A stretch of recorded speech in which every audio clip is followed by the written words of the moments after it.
মায়ের সম্পত্তি বা জমি বোন কি বেশি পাবে?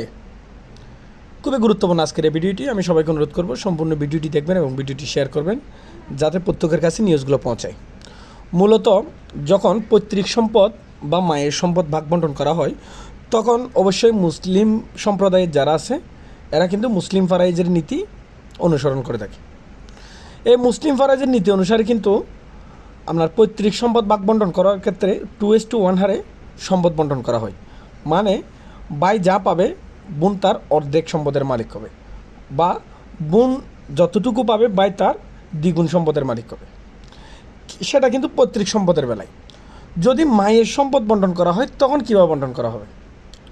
এই প্রশ্নটা অনেকেরই, আবার অনেকের এই বিষয়ে অনেকের ভুল ধারণা রয়েছে।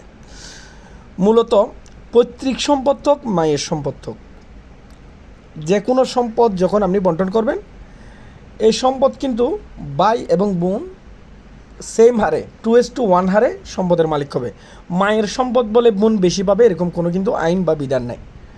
মায়ের সম্পদও ছেলে যা পাবে তার অর্ধেক মেয়ে পাবে, আর বাবার সম্পদও ছেলে যা পাবে তার অর্ধেক মেয়ে পাবে।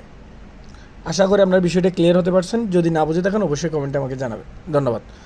আসসালামু আলাইকুম।